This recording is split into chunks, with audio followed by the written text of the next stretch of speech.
Hello guys, स्वागत है आप सभी का हमारे इस यूट्यूब चैनल शिक्षा शास्त्र क्लासेस पर। आज का यह क्लास काफी महत्वपूर्ण होने वाला है उन बच्चों के लिए जो भी 2027 में क्लास 9 का परीक्षा देने वाले हैं। आज का यह क्लास केमिस्ट्री का होने वाला है। केमिस्ट्री में चैप्टर नंबर 1 जिसका नाम है हमारे परिवेश के पदार्थ, जिसमें ये लेक्चर 2 हो जाएगा।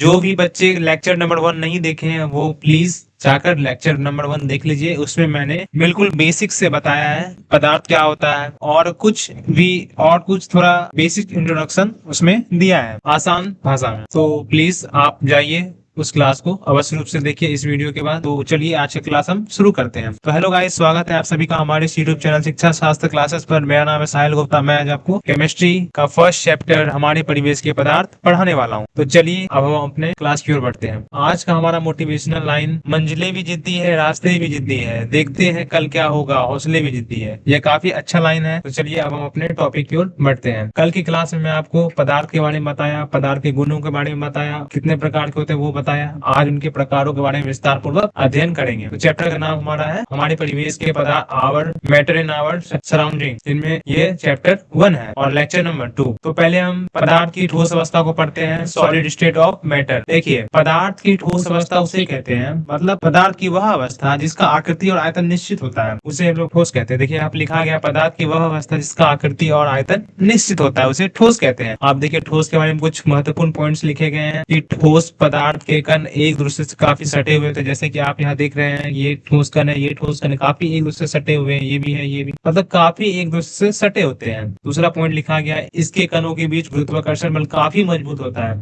और जब कण सटे होंगे तो जाहिर सी बात है कि वो काफी मजबूत होंगे गुरुत्वाकर्षण बल के कारण। तीसरा पॉइंट लिखा गया है, इसके कणों के बीच रिक्त स्थान अति निम्न होती है, मतलब बहुत ही कम होता है। देखिए यहाँ पे आप देख पा रहे हैं कि थोड़ा सा है, थोड़ा सा हर एक कण के बीच में थोड़ा सा आपको गैप देखने को मिल जाएगा। अब देखिए ठोस के सामान्य गुण यानी कि प्रॉपर्टीज ऑफ सॉलिड क्या है। तो देखिए प्रॉपर्टीज के आपको मैं बहुत सारा मतलब गुण बताऊंगा। यदि आपके एग्जाम में आए तो आप 5 कोई भी लिख सकते हैं। देखिए इसमें से फर्स्ट लिखा गया है कि आकृति और आयतन। ठोस पदार्थ के आकृति और आयतन क्या होते हैं, निश्चित होते हैं। दूसरा लिखा गया है यहाँ पे घनत्व यानी डेंसिटी, यानी कि ठोस पदार्थ का घनत्व भी उच्च होता है। कहने का सेंस है डेंसिटी मतलब भार, उसका भार मतलब अधिक होता है ठोस पदार्थ का। अब देखिए यहाँ पे लिखा गया आखिर घनत्व कहते किसको है। यहाँ पे लिखा गया डेंसिटी के बारे में, इकाई आयतन के द्रव्यमान को ही हम लोग डेंसिटी यानी घनत्व कहते हैं। इकाई द्रव्यमान, अब यहाँ पे देखिए इसका फॉर्मूला लिखा गया, घनत्व बराबर डेंसिटी बराबर क्या होता है, द्रव्यमान बटे आयतन। यानी कि मास को यदि हम वॉल्यूम यानी आयतन से डिवाइड करते हैं तो हमारा घनत्व यानी डेंसिटी आ जाता है। इसका देखिए मात्रक इंपॉर्टेंट हो जाता है, जो कि आपके एग्जाम में पूछा जाता है। केजी प्रति मीटर क्यूब, यहाँ पे क्यूब होगा, केजी प्रति मीटर क्यूब। आप देखिए तीसरा प्रॉपर्टीज की बात करें तो द्रव्यनांग एवं क्वथनांक। तो ठोस का द्रव्यनांग और क्वथनांक प्राय उच्च होता है, यानी कि कमरे के ताप पर यदि हम ठोस को गर्म करें या फिर ठंडा करें तो काफी हाई टेम्परेचर की आवश्यकता होगी। तो वही लिखा गया।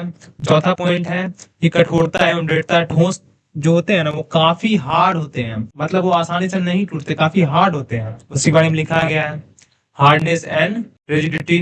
उसके बाद लिखा गया 5वां संपीड्यता। संपीड्यता क्या होता है कि ठोस पदार्थ असंपीड्य होते हैं। बाहरी दाब की आकृति में मत देखिए ठोस पदार्थ असंपीड्य होते हैं, मतलब इसका कहने का मतलब है कि ठोस पदार्थ पर बाह्य दाब मतलब कि बाह्य कोई प्रेशर लग रहा है, फोर्स लग रहा है, तो उसकी आकृति में कोई परिवर्तन नहीं होता है, ऐसा कहा जा रहा है। उसके बाद लिखा गया है 6वां बहाव यानी कि फ्लो। तो ठोस पदार्थ में बहाव की प्रवृत्ति नहीं होती। यदि आप देखे होंगे कि यदि आप कोई ठोस पदार्थ रख दीजिए जमीन पे और वहां पे मतलब कुछ पानी उनी मतलब गिरा दीजिए, तो देखिएगा कि आप ठोस पदार्थ जहां पे रखे थे या कोई वस्तु ठोस का, तो वह एक स्थान से दूसरे स्थान नहीं जाएगा। तो वही कह रहे हैं कि ठोस पदार्थ में बहाव के गुण नहीं पाए जाते हैं। अब देखिए यहाँ पे लिखा गया 7वां नंबर प्रसार और संकुचन।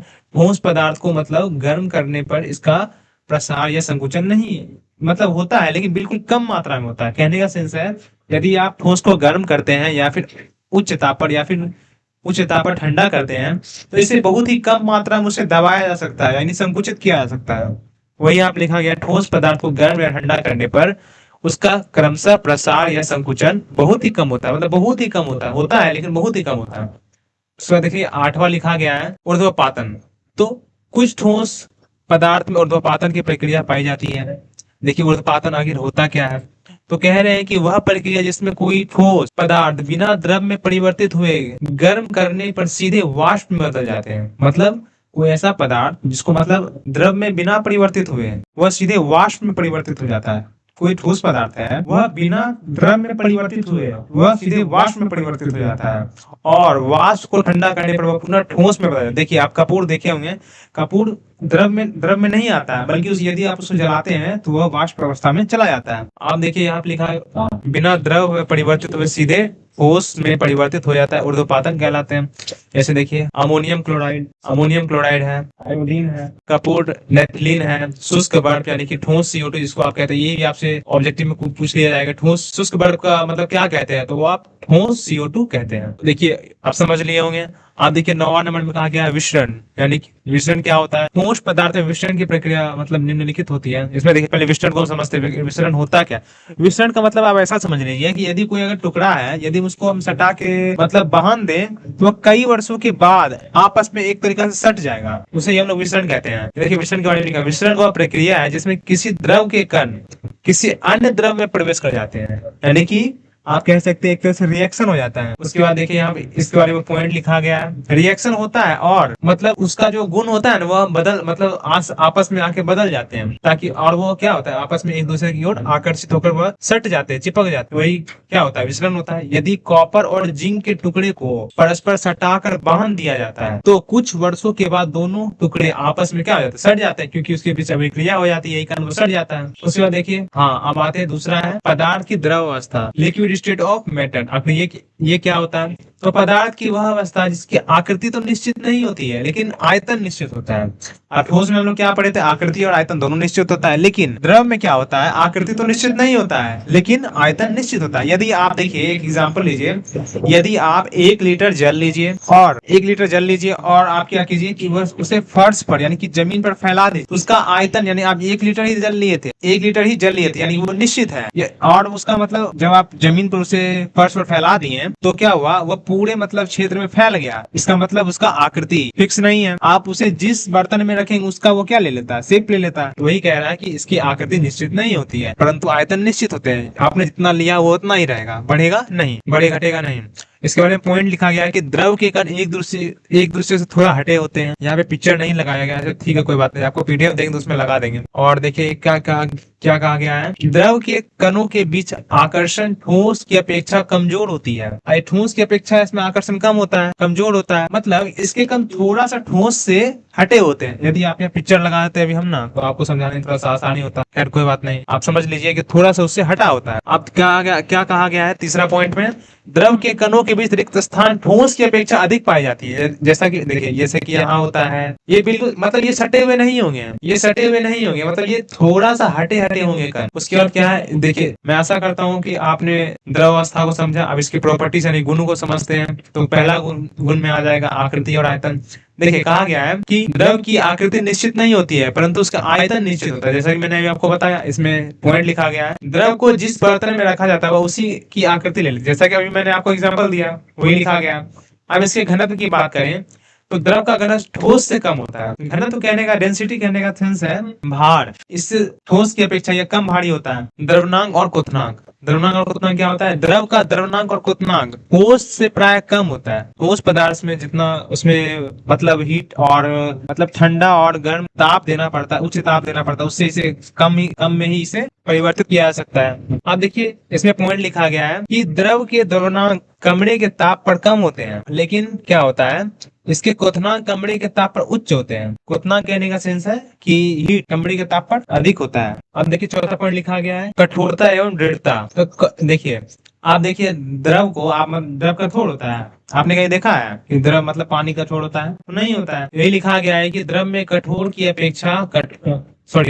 ठोस की अपेक्षा कठोरता और दृढ़ता नहीं पाई जाती है। संपीड्यता देखिए मतलब दबाना, तो ठोस पदार्थ की भांति द्रव में असंपीड्य पाया जाता है, इसे मतलब इसको दबाया जा सकता है। आप देखिए क्या कहा गया है, देखिए जैसे कि एक लीटर का कोई बोतल है, उसमें आप आधा लीटर पानी देते तो आप उसे दबा के आधा लीटर में कर दिए ना, वही बोल रहा है। आप देखिए 6वां नंबर पॉइंट कह रहा है कि बहाव एवं तरलता। तो इसमें कह रहे हैं कि द्रव पदार्थ में बहने की प्रवृत्ति पाई जाती है। अब अभी मैंने आपको बताया कि यदि आप पानी को फर्श पर गिरा देते हैं तो पूरे फैल जाता है, क्षेत्र में। इसमें कहा गया है पॉइंट की द्रव फर्श पर गिरने पर फैलने लगता है जबकि इसका कुल आयतन अपरिवर्तित रहता है। वही मैंने आपको बताया, आयतन में तो वृद्धि नहीं होगी लेकिन यह पूरे क्षेत्र में फैल जाएगा। आपने 1 लीटर गिराया है तो 1 लीटर पानी आपको गिराया है तो थोड़ा सा क्षेत्र में फैल जाएगा। आप देखिए 7वां नंबर पॉइंट कहा गया था कि विसरण। विसरण क्या होता है? तो द्रवों में परस्पर मिश्रित हो जाने की प्रवृत्ति। 1 मिनट रुक जाइए। देखिए विसरण क्या होता है कि विसरण मतलब कह रहे हैं कि द्रवों में परस्पर मिश्रित हो जाने की प्रवृत्ति पाई जाती है क्योंकि इसमें बहने की गुण होती है। मिश्रण मतलब किसी चीज को अपने आप में घुला लेना। क्यों? क्योंकि इसमें बहने की प्रवृत्ति होती है। यदि आप पानी को मतलब झोंक से फेंकते हैं, मतलब एक फोर्स लगाकर फेंकते हैं, तो उसके पास आने वाले मतलब जो भी पदार्थ हो उसके मार्ग में आने वाले वो उसको भी लेके चला जाता है। वही कह रहा है विसरण, उसको अपने आप में घोल लेता है। अब देखिए 8वां नंबर कहा गया है कि जमना। जमना क्या होगा कि किसी भी द्रव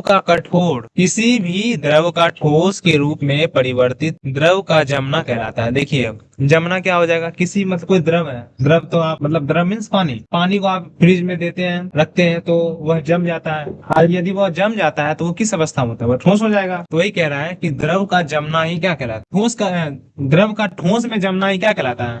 ठोस में परिवर्तित होना ही जमना कहलाता है। यदि जल को 0 डिग्री सेल्सियस या फिर 273 केल्विन ताप तक ठंडा कर दिया जाए तब वह बर्फ यानी कि ठोस में परिवर्तित हो जाता है। यदि द्रव का टेम्परेचर 0 डिग्री सेल्सियस या फिर 273 केल्विन ताप तक ठंडा कर दिया जाता है तो वो क्या हो जाता है? बर्फ में परिवर्तित हो जाता है, ठोस बर्फ में परिवर्तित हो जाता है। तो आज का क्लास मैं आशा करता हूँ आपको समझ में आया होगा। अब अगले पार्ट यानी कि पार्ट 3 में मैं आपको पदार्थ की गैसीय अवस्था, गैस स्टेट ऑफ मैटर, इसके बारे में पढ़ाऊंगा। क्योंकि यदि अगर मैं इसमें ही अगर गैस कोई पढ़ाया था थोड़ा सा ये क्लास लंबा हो जाता, तो मैंने उसे अलग से कर दिया। तो लगभग आपका 2 क्लास थ्योरी का और चलेगा कल और परसों, उसके बाद ऑब्जेक्टिव होगा और ये पार्ट भी खत्म हो जाएगा। तो आप जैसा कि देख पा रहे हैं कि इस क्लास पर यानी कि शिक्षा शास्त्र क्लासेस चैनल, यूट्यूब चैनल पर प्रतिदिन क्लासेस आपको देखने को मिल जाएगी। तो और बिल्कुल फ्री में यूट्यूब पर ही मिल जाएगी। तो प्लीज आप हमारे यूट्यूब चैनल शिक्षा शास्त्र क्लासेस को सब्सक्राइब कीजिए, बेल आइकन को दबाइए, क्योंकि यदि यहाँ पे कोई क्लास लाया जाए तो आपके पास नोटिफिकेशन आपके मोबाइल फोन में चला जाए। और आप मेरे टेलीग्राम चैनल पर भी जुड़ जाइए, क्योंकि टेलीग्राम चैनल के माध्यम से आपको फ्री में पीडीएफ और नोट्स देखने को मिल जाएंगे, जो भी यहाँ पे पैनल पीडीएफ यूज किए जाते हैं। और आपको चैप्टर खत्म होने के बाद हैंड रिटन नोट्स भी दे दिए जाएंगे। और देखिए तीसरा क्या है, व्हाट्सएप चैनल पर भी आप जुड़िए। व्हाट्सएप चैनल पर आपको नोटिफिकेशन देखने को मिल जाएंगे, जो भी इन्फॉर्मेशन होगा वो व्हाट्सएप चैनल के माध्यम से आपको दे दिया जाएगा। इंस्टाग्राम चैनल पर भी जुड़िए। इन सभी चैनल का लिंक मैंने अपने डिस्क्रिप्शन बॉक्स में, इस वीडियो के डिस्क्रिप्शन बॉक्स में दे दिया है। तो प्लीज वीडियो को लाइक कीजिए, चैनल को सब्सक्राइब कीजिए, शेयर कीजिए। धन्यवाद। जय हिंद।